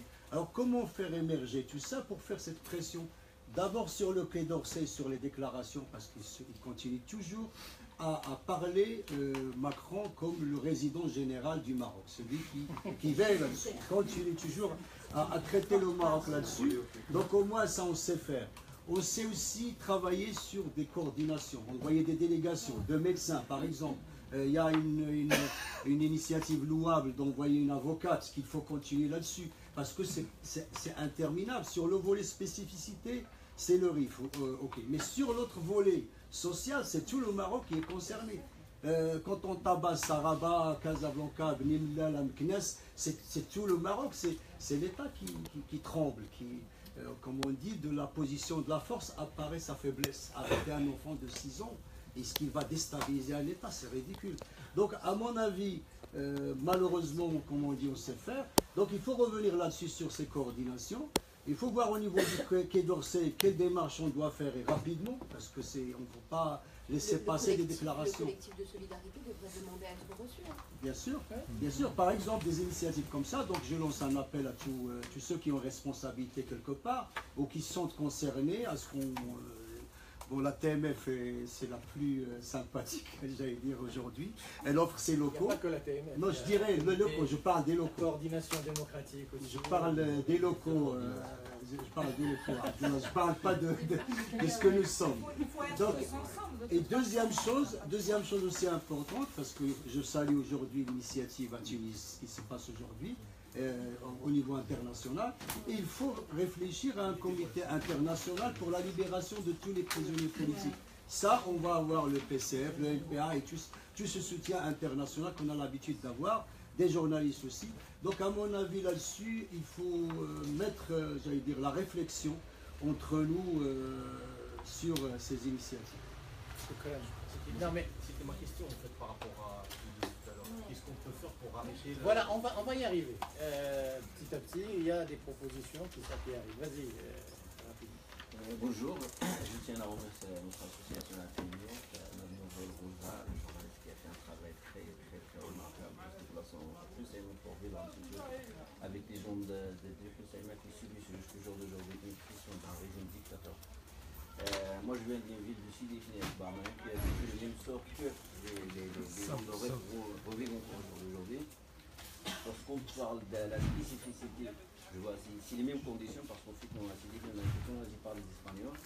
C'était la région du sud qui a été jamais colonisée avant un accord spécifique entre les Espagnols et les tribus des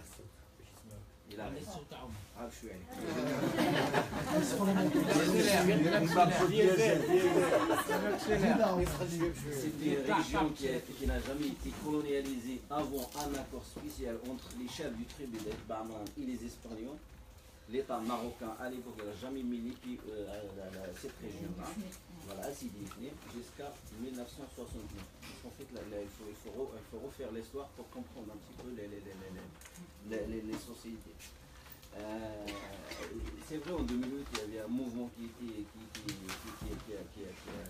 un soulèvement de la population pour presque les mêmes revendications de ce qui se passe aujourd'hui à Hussein. Par expérience, moi, ce qui me fait mal au cœur et ce qui me fait vraiment peur, parce qu'ensuite, par expérience, moi j'étais dans le mouvement, je sais comment le régime a réussi à détourner le mouvement. La première des choses, la création d'un comité de dialogue. Dès que vous entendez le régime, il y a un comité de dialogue, machin, vous savez que là, on est mal barré. Deuxième chose, non, mais c'est par expérience, moi je parle, parce qu'au jour d'aujourd'hui, on est au point mort du mouvement. On essaye encore de refaire le mouvement, mais c'est dur. Deuxième chose, c'est les leaders qui ont été emprisonnés. Et il y avait 10 négociateurs au sein du présent pour leur ouvrir tout ce qui est la participation des élections locaux et des élections législatives. Mais sauf que les jugements, ils n'ont jamais été définitifs. Les gens, ils ont été sortis du présent. La population leur a donné carrément la majorité des baladiers, c'est-à-dire le conseil communal d'Elsi défini, le parlement aussi. Sauf que le régime, dès qu'il a vu pourquoi les militants, ils ont rentré dans les institutions, ils commencent à faire peur dans les institutions, il a ressorti le jugement pendant l'appel. Ça veut dire que vous êtes jugé, vous avez plus le droit d'être représenté. C'est des méthodes un petit peu du régime qui connaît et qui maîtrise. Moi franchement, je lance un appel aux camarades de REF, il ne faut jamais rentrer dans leur jeu. Les leaders restent les leaders.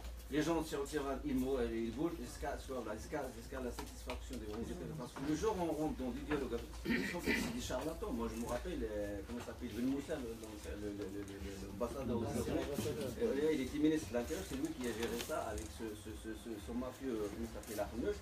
Chaque jour, il rentre à s'y définir des dialogues, des commissions, des dialogues. En fin de compte, on a gagné quoi? Ils ont créé une commission presque d'innotables, des gens qui de la région. La seule chose qu'il nous reste aujourd'hui, une photo devant le ministère du Premier ministre avec un baisse de fessier. Voilà. Tout ça, je trouve que on a gagné aujourd'hui. Voilà. C'est ce qui me fait mal au corps, mais oui, c'est une réalité. Moi, j'en vois pas ça, on a vécu. C'est pour ça aujourd'hui, les gens de RIF, les militants, les gens qui travaillent sereinement et pour faire bouger les choses, il faut qu'ils fassent très attention à ce régime.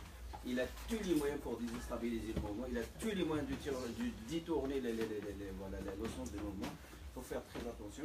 Voilà, je finis par juste une question. Est-ce qu'on peut faire, nous, parce qu'en fait, nous, on a une marge de manœuvre ici en France pour un petit peu bouger, parce qu'en fait, nous, on peut manifester, on rentrer chez nous tranquillement.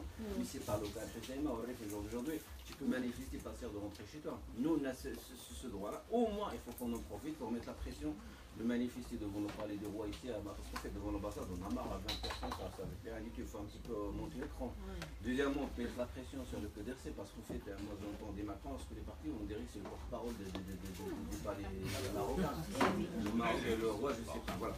Il y a des choses à faire, il y a des organisations qui ont une expérience à TMF, par exemple, toutes les organisations marocaines et à l'extérieur du Maroc, les Algériens, Tunisiens, parce que le mouvement, aujourd'hui, ça commence à s'y défiler, c'est passé à Garça, et ça reprend à Al-Saïma et après au Kabylie et tout ça. C'est à nous de prendre vraiment la responsabilité de bouger ici en France. On a un mot à dire, on a une manœuvre de manœuvre, il faut qu'on travaille là-dessus. Et me remercie encore à mademoiselle. Merci à toi. Je veux juste dire une anecdote très drôle sur ce que tu dis sur comité de dialogue ou pas. Ils ont envoyé le ministre de l'Agriculture et de la Pêche, qui était en poste déjà au moment de c'était déjà lui au moment de Mohsin Fikri, qui était déjà en poste.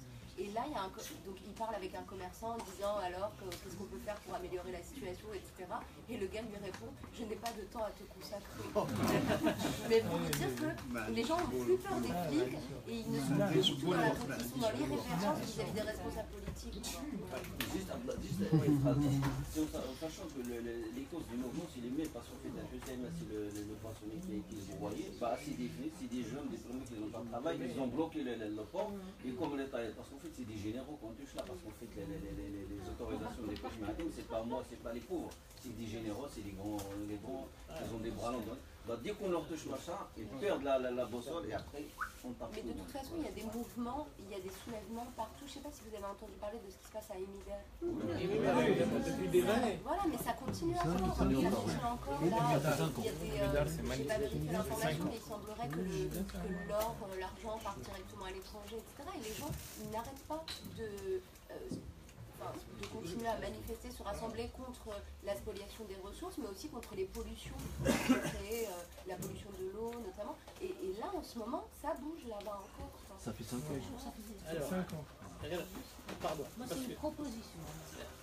Une proposition, mais déjà, parce qu'il y a 4 demandes. On avait dit 9h, on s'arrête. moi je propose qu'il y ait, c'est-à-dire ceux qui veulent vraiment prendre la parole, qui s'inscrivent. Bon, parce que j'ai Saïd Fouzi, j'ai Saïd Ayari, j'ai El Bachir, finalement, juste rajouter sur le mépris, quand vous avez parlé, le mépris, les gens n'ont pas tout du mépris, on a parlé d'Aoubesh. Il y a un autre terme qui revient souvent, que l'État marocain distille au sein de la population marocaine pour vraiment faire une séparation avec les Rifins. On accuse de séparatistes alors que c'est l'État marocain qui sépare de fait les Rifins. Il y a un insulte qui revient très souvent. Quand ils arrêtent les Rifins, vous savez comment ils les appellent? Je pense que vous avez tous entendu. L'espagnol, enfant d'espagnol. C'est qu'ils jouent comme marocain. Voilà, j'ai juste et après, on te donne. Ma proposition, c'est juste que. Et puis on arrête. Parce qu'il y a des camarades. On va faire une conclusion. Voilà, de la TMF et tout. Il y a le Faldi, qui est, à mon avis, on devrait poser aussi la question pour le Faldi, qui est quand même une organisation de beaucoup d'associations de l'immigration, et qu'on fasse actionner justement le Faldi autour de ça. Et puis bon, une petite réponse juste à Fouzia, la Kabylie, pour les luttes anticoloniales, je pense que... Je ne parle pas de Mokrani. Le Mokrani, il est venu bien après. Ça devient une intervention. Juste parce que je ne peux pas me terminer. Ça est posé. Oui, c'est pour revenir au sujet. Parce que, en fait, le sujet, c'est pas la Kabylie, le sujet, c'est... Mais le sujet, c'est les mêmes problèmes de la Kabylie qui font bouger le RIF, qui font bouger l'univers et... C'est un point de vue. Non, non, c'est une réalité sociale. C'est une analyse qui représente un point de vue. Pas de commentaire. Voilà, donc moi, s'il y a une comparaison à faire, ça serait déjà... par rapport à Sidi Ifni. Ce qui se passe actuellement au RIF, c'est exactement la même situation de Sidi Ifni. Il se trouve que tout ce qui se passe au Maroc, c'est la même situation, non seulement en Kabylie, c'est la même situation en Algérie, en Tunisie, enfin, dans tout. Donc il ne faut pas non plus prendre un point pour généraliser alors qu'on était en train de juste essayer d'analyser ce qui se passe le nord du Maroc en RIF. Parce que il faut le comprendre. Ce qui est en train de se passer, il faut l'accompagner parce qu'en fait, c'est une évolution de la citoyenneté marocaine. Ce qui se passe en RIF, c'est les jeunes, et c'est pour ça qu'on se demande qui est derrière tout ça. C'est que les jeunes. Les jeunes du RIF, ils sont derrière tout ça. Ils sont quoi? Ils ont vécu une expérience du 20 février, ils ont vécu une expérience, les manifestations du 20 février, ils étaient aussi à Al-Husseima. Ils ont vécu la cassure, la destruction de la peur contre le Makhzen. Et donc, ce qu'ils ont vécu, ce qu'a donné par rapport à l'évolution de la lutte de l'ensemble de la population, de l'ensemble de la jeunesse marocaine, a donné qu'au RIF, il y a eu une démarche qui aspire à une nouvelle citoyenneté. C'est ça ce qu'on est en train de voir. Et la preuve, c'est qu'ils ont une démarche qui était... pas du tout spontané, organisé par les enfants du peuple, organisé par, n'est pas non plus l'élite organisée dans les partis qui étaient ridiculisés par le pouvoir, parce qu'en fait, il a tellement ridiculisé les organes intermédiaires qu'ils ont un rôle dans la société d'être l'intermédiation entre le pouvoir et la population. Il les a tellement ridiculisés que les jeunes de là-bas, ils se sont dit que nous devons s'organiser pour arriver à défendre nos droits. C'est tout simplement ça. Et c'est ce qui est en train de se passer. Et ça, ce qu'il faut encourager, organiser au niveau national. Parce que la lutte de ce qui se passe à Al-Husseima ou au RIF, c'est notre lutte nationale qu'il faut non seulement être solidaire avec, mais il faut s'organiser, s'inspirer de cette démarche qui a émané de cette expérience. Parce que le 20 février, il a démarré à Casablanca, peut-être à Rabat, encore mieux. Mais aujourd'hui, on est dans une autre phase qui a démarré à Al-Husseima, tout simplement. Donc, il faut absolument l'accompagner, et en plus de ça, parce que le Muqaraba li kayna diyal al-Ahzab, ils se sont encore plantés. Ils se sont réunis, ces Ahzab, pour dénoncer l'aspect séparatiste des jeunes. plus pire que ça, il n'y a pas mieux. C'est que, en fait, ils sont en train de nous dire, à nous tous, à tous les Marocains, qu'ils ne sont pas à la hauteur de la situation historique, actuelle, de ce qui se passe au Maroc, tout simplement. هاد القيادات ديال الأحزاب اللي كان ممكن أنها تلعب دور ما il a joué un rôle quelque part, il n'a plus de rôle à jouer que de défendre Al-Makhzen dans son aspect le plus pire. Et en plus de ça, le pouvoir lui-même n'a plus d'élite, il n'a plus des responsables qui peuvent gérer la situation. Le pouvoir lui-même, avec ses élites, parce qu'ils sont formés quand même, ils sont très bien formés. C'est des gens qui ont des très grands diplômes, c'est des gens qui sont des polytechniciens, c'est des gens qui ont fait l'ENA, qui ont fait la Sciences Po, qui ont... Donc les gens, ils sont intelligents au niveau technique, au niveau ce qu'on veut, au niveau de cadre supérieur de l'État. Et mais ils se comportent comme des gamins, ils se comportent comme des nuls, parce que tout simplement, ils ne savent pas quoi faire avec ce mouvement. Et donc, c'est ce qui exprime leur incompétence la plus totale. Donc, ce ne sont plus des gens de la situation. L'élite actuelle au pouvoir n'est plus capable de gérer la situation.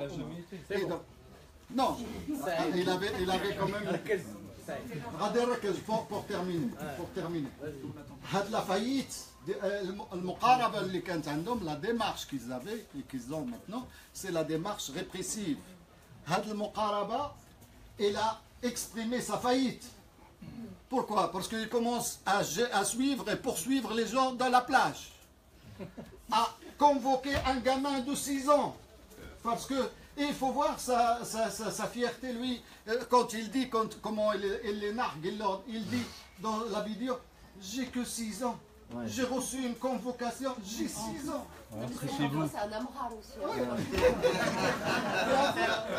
Et en fait, sans parler de l'histoire, parce que l'histoire nous dit quoi? L'histoire, il faut juste revenir aux déclarations de Mohammed V en 58 qui disait la réconciliation avec le Rif, parce que son fils a massacré le Rif.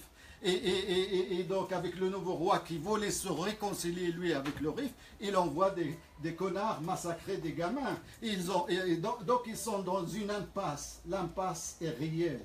L'impasse est réelle. Il y a une intelligence citoyenne qui se met en face, qui est en train de les bloquer, qui est en train de les mettre devant leur nullité, leur incapacité à gérer le pays, tout simplement.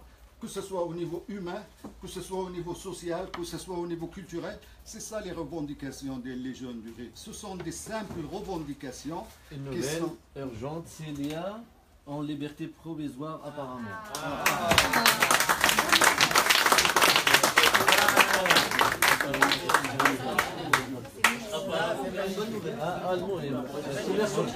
À confirmer, hein.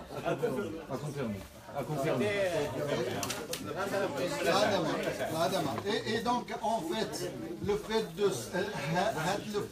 d'essayer de d'humilier les militants qui sont ثابتين على مواقفهم بأن شرعية المواقف ils revendiquent leurs principes, ils le précisent. Nous n'avons pas تصعيد ديالاش. Ils veulent تصعيد. إلا كان حنا بغينا نصعدوا, il faut qu'on augmente la solidarité au niveau national et à Dawat Saïd. Les revendications de ces militants, ils ont construit leurs revendications d'une manière et une démocratie participative. Ils étaient dans les quartiers, ils ont construit leurs revendications. Il y a 21 revendications qui sont dans le domaine culturel, dans le domaine social, dans le domaine de l'université. Donc,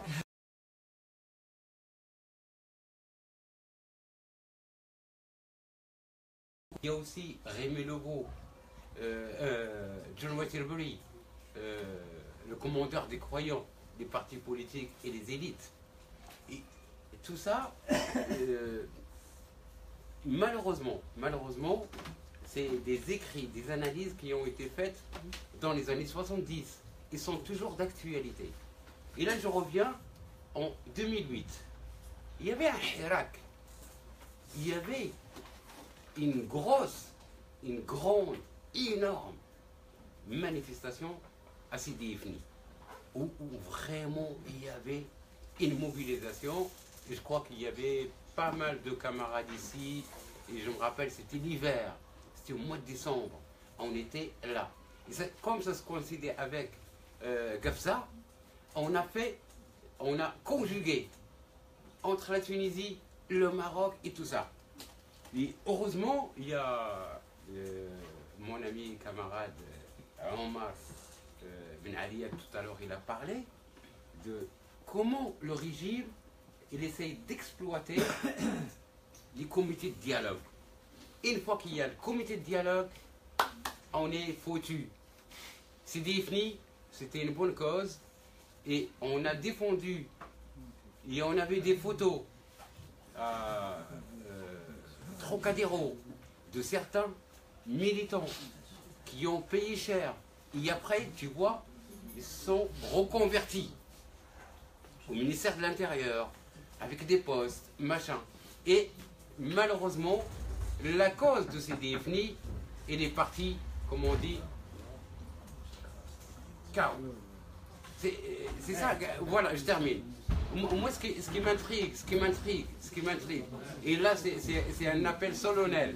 C'est un appel solennel. C'est comment on doit faire pour dire à nos amis qui sont au RIF, n'abandonnez pas cette lutte, ce combat-là, parce que c'est le nôtre. Moi, je suis pas rifin, je suis de Casablanca. Omar, il n'est pas rifin, il est de CDFNI. Et il y a d'autres qui sont... Il est de... Et on est tous des Marocains. Je crois qu'il faut conjuguer ces combats-là et... Merci. Alors, Bachir. Et il y a le Sahara. Ah, Bachir, là, on va dire, كمل. Non, en fait, j'ai une question ou deux. Et après une proposition, je vais essayer d'être bref pour Rosa. Parce que vraiment, par rapport à tes rencontres, la revendication d'autonomie n'existe pas chez les militants que tu as rencontrés. Parce que j'ai l'impression qu'on a essayé de, par rapport à l'acquisition du pouvoir, on adapte la stratégie par rapport au discours de pouvoir. On dit, ce qui n'est pas le séparatisme, ça peut être une revendication d'une autonomie. Les rivaux, ils ont le droit de revendiquer. Elle est minoritaire. Oui, parce que... Deuxième chose, c'est sur le caractère pacifique du mouvement. Est-ce que ton avis va continuer si le régime continue dans sa politique de fuite en avant? Parce que vraiment, les militants, à force, ils vont continuer à entendre ce message que le caractère pacifique du mouvement.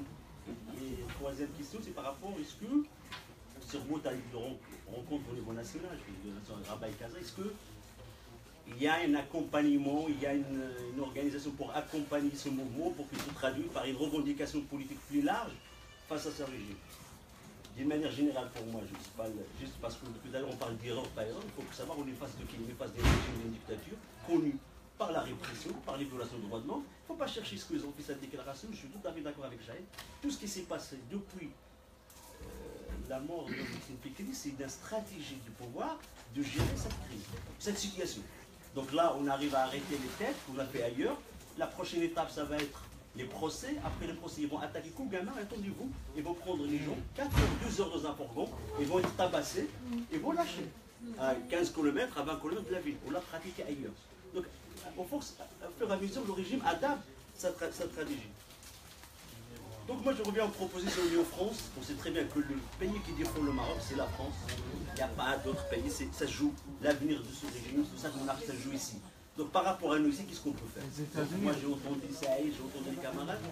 Ce qu'on a fait pour ces définis, ce qu'on a fait pour la Tunisie, c'est des collectifs de solidarité ouverts aux organes, aux partis politiques, à la société civile française. Est-ce qu'il n'est pas urgent pour préparer ça à la rentrée, d'avoir quelque chose qui sera plus ouvert, qui permet d'avoir plusieurs forces et d'aller vers des actions? Je suis d'accord avec Rosa, mais il faut aller au MAE, il faut demander rendez-vous à l'Élysée, ils ont un conseiller de diplomatie, il faut aller au Parlement, il faut aller au président du groupe parlementaire. À la limite, il ne faut pas... Ça, les manifestations sont bien devant l'ambassade, mais il y a aussi un travail à informer, sensibiliser pour que ces gens se bougent et surtout alerter. Parce que là, ce qui est en jeu, au-delà des rives, ce qui est en jeu, c'est toute une région. Si la France continue à soutenir cette monarchie, ce régime-là, il est en train de mettre, pour moi, en hypothèque, toute une région, ce qui est au nord d'Afrique. Donc à un moment donné, il faut là-bas. Juste une autre proposition par rapport aux avocats, c'est intéressant. Mais il faut aller dans ce sens-là. Nous, on a l'expérience. Ce qui gêne le régime marocain, c'est tout ce qui est lobbying ici en France, et c'est tout ce qui est avocats qui peuvent plaider, c'est bien, il faut rajouter plusieurs, et des observateurs au procès, qui ne sont pas obligés d'être des avocats. Toute personne mandatée par un ONG, il faut aller, il faut qu'ils soient là, à Husseima, à Casa, là où il y a un procès, il faut qu'ils soient là, ils sont mandatés, ils vont voir le président du tribunal, ils le présentent, ils sont là, il revient, il faut un rapport. Quand il revient ici, on relaie les rapports. C'est les seuls qui leur font peur aussi, c'est ce régime. Désolé, Abdullah. Pardon. Là, je voudrais, parce que malheureusement, il y a beaucoup d'autres amis qui veulent intervenir, on est obligé de s'arrêter, mais je pense, je vais le cueillir, mais d'une façon vraiment à froid, c'est que nous avons avec nous, quand même, vraiment un grand ami, Gilles Monceron, qui est historien, et qui nous a fait l'amitié de venir écouter, c'est très bien, mais ça serait bien que vous nous dites un peu votre sentiment comme ça à chaud, même si c'était pas prévu du tout. Je peux dire deux mots. D'abord, j'ai été très intéressé par les articles de Rosa dans l'UMA et j'étais désireux d'entendre davantage le récit de son reportage. Voilà, donc je la remercie pour ce qu'elle nous a apporté. Et évidemment, le sujet m'intéresse comme historien aussi, comme historien de la colonisation française et comme historien qui a forcément croisé et la guerre du Rif et la fabrication du régime marzenien avec ce personnage que Hassan, devenu Hassan II, qui a joué un rôle important dans la construction d'un système. Et ce système, il est craquel. Et ce qui se passe dans le Rif me semble important. Et c'est pour ça que je suis venu entendre tout ce que chacun avait à dire. Merci beaucoup. Alors, sur le mot système craquel, il y a effectivement des signes très importants, notamment la réaction de Hichem, le cousin du roi, qui a même dit des mots forts sur la nature. C'est ça, Hichem sur la nature du Marzen.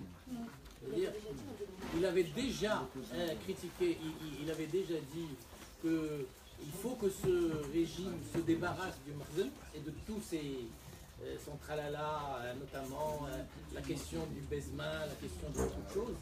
C'est-à-dire, c'est insupportable, c'est moyenâgeux. C'est un régime moyenâgeux. C'est-à-dire, comment il met tout le monde avec leurs burnous et leurs trucs rouges. Nous, on les appelle Terabgar. Ils sont tous pareils, comme ça. Mais ça, c'est maintenu par la France. Il ne faut pas nier. Alors, c'est bien maintenu par la France. Ça s'inscrit dans. Parce que le système, il est très important.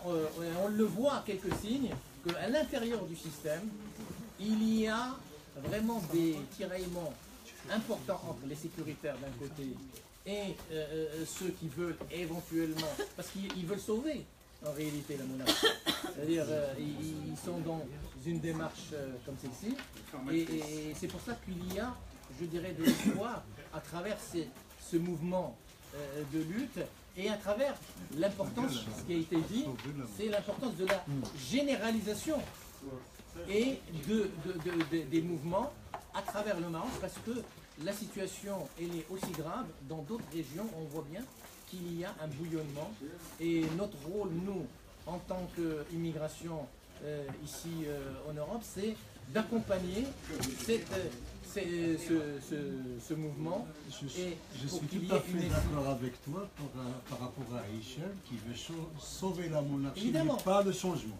Mais pas opérer le changement, qu'on soit clair dans nos analyses, parce qu'à chaque fois ça revient. Les sécurités, attention, les soucis, attention, mais c'est le régime, il reste lui-même. Alors, pour les perspectives, quelques pistes ont été dites. Moi, je crois, surtout par rapport à ce que nous devons faire.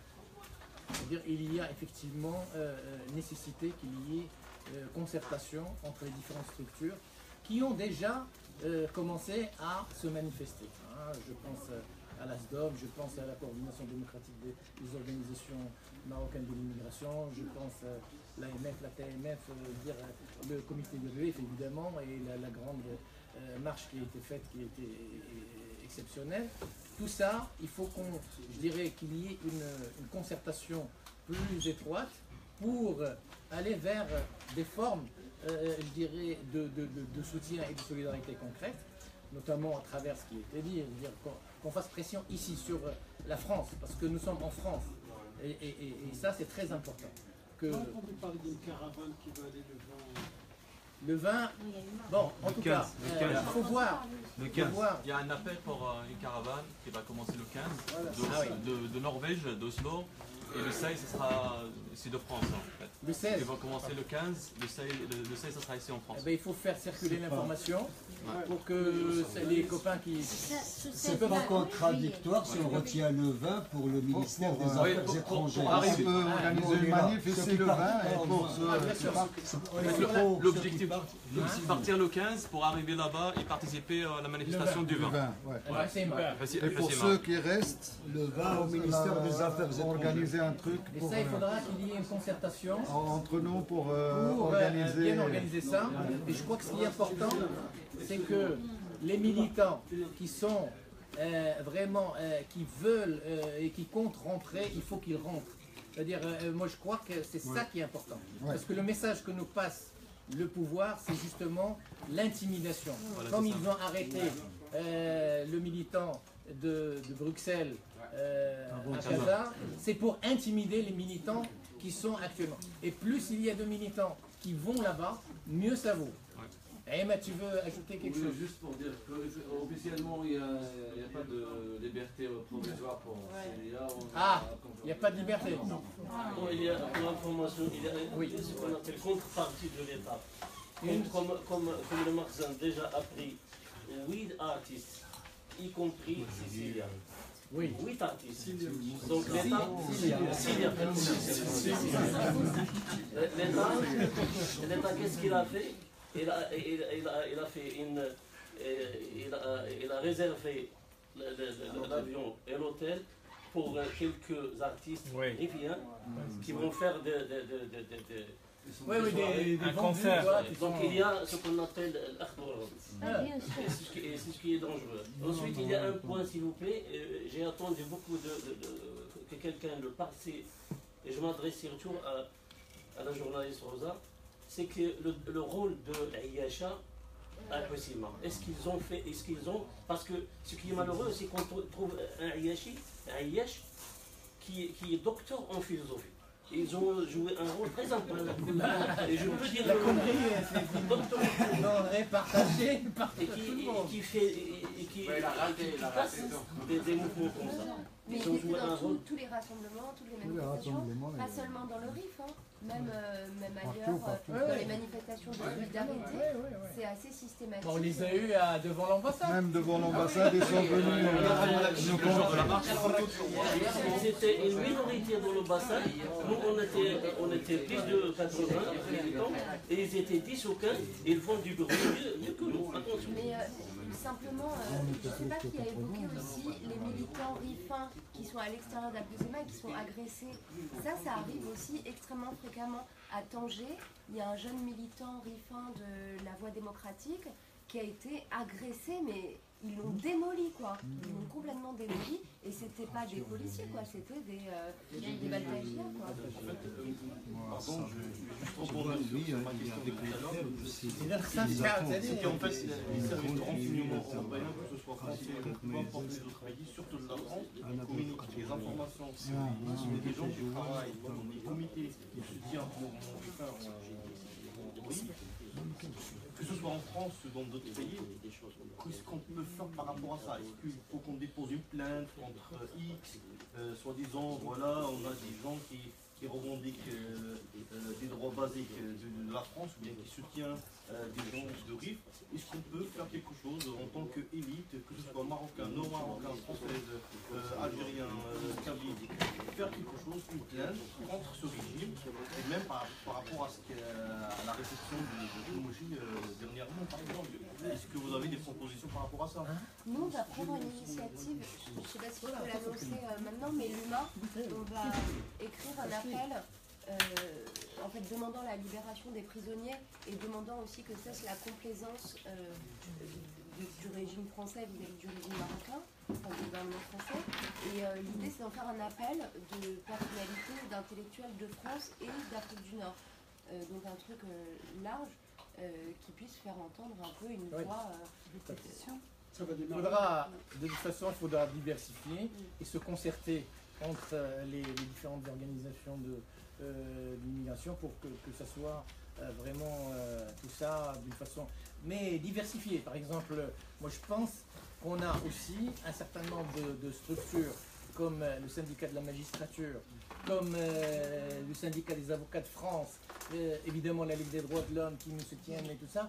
C'est des gens avec lesquels il faut qu'on travaille et qu'ils peuvent être efficaces et présents aussi bien ici que là-bas. Parce que quand il y aura malheureusement le procès, eh ben, on peut leur demander qu'ils soient des observateurs, parce que le régime a toujours peur de l'extérieur. C'est-à-dire des observateurs en tant que, pour qu'ils puissent être là-bas et rendre compte et qu'on vienne faire un échange avec eux, comme on a fait ce soir cet échange avec Rosa, que je remercie au nom de tout le monde. Il y a uniquement un mot qu'on a reçu, je suis désolé, de notre ami, il y a beaucoup de camarades qui le connaissent, notre ami Moubariki. Il ne pouvait pas venir, mais Moubariki, bon, certains ne savent pas qu'il est poète. Que ça? Un grand. Il est poète. Et il a écrit, et il a demandé qu'on dise son poème. Alors, on peut terminer sur cette note-là. Hirak, ou une chanson, dialecte. Il a appelé ça, il a écrit en français. Le titre c'est Hirak el-Rif. Au nom des dieux, du ciel, de la terre et des mers, qui rythment les battements de ton cœur amer, je rêve du jour qui se lève dans tes yeux tristes, fait de gravats, de cendres, de larmes et d'étreintes. Loin de toi, je n'ai que ma souffrance et mon désarroi. J'erre à la recherche de l'étoile filante qui rendra ta joie, cet air de liberté qui t'a nourri et qui grandit en toi, sans jamais renier l'essence de l'humain et cette foi. En la vie sans chaîne, ni obéissance à un quelconque roi. Ô Rif sublime, porte de tous les espoirs en moi, je renais de mes cendres pour te construire une croix, de lumière, de sagesse, de fraternité, de rythme, de joie. Rif, ma gloire passée et celle à venir, j'irai sans émoi, plus loin que le lointain rivage, te construire un beffroi. Face au feu jaillissant de liberté dans tes yeux, le soleil avec humilité augmente ta luminosité. Je dis adieu à tous mes désirs passés pour vivre en toi mes rêves radieux. Malgré le feu de la terre et les foudres des cieux, éternel sphinx, tu resteras face aux vautours hideux. On te reproche d'être si frêle qu'un coquelicot, mais il y a une fleur si belle qu'un coquelicot. Je m'en vais, le cœur plein de mille espoirs, pour planter mon âme libre dans tes entrailles, faite de glaive, de sang, de cendre et de foudre, pour assister à ta naissance de ta prochaine gloire. Mohamed Moubariki. Voilà, merci à tout le monde. Oui, il y a une information. Là, la rencontre de la souscription. Oui. Il y a eu un débat le samedi dernier. Alors organisé par Fatima Wassak, les quartiers populaires à Bagnolet. Donc l'appel a été donc le communiqué a été validé et transmis à la presse. Alors, merci. Il y a une information sur Saïd me l'a transmise, c'est parce que vous savez que le journal de l'UMA, il est en situation financière catastrophique Très catastrophique. Ils ont lancé une souscription, alors il ne faut pas hésiter à contribuer selon chacun, selon ses moyens. Non, s'inscrivons. Le lire, mais souscrire aussi, soutenir. شكرا. كاين ان ديبا دومان كاين ان ديبا دومان على حراك الريف اوسي كيلك ريبونس بوليتيك غادي يكون فيه رشيد وفكير ديال لو كوميتي et moi comme président de l'ASDOM quelle réponse politique غادي يكون pour justement les conclusions qu'on peut tirer les perspectives de lutte l'adresse la République 40 rue de Malte. Ah, rue de Malte. 40 rue de Malte. Il y a aussi un communiqué qui circule pour le soutien à l'AMDH comme menace. Parce qu'ils sont en train d'attaquer. Qu'on veut le retirer. La signature voilà, je voulais t'appeler parce que j'ai pas vu ta réaction, je me suis dit, il l'a pas dit. Merci à la TNF.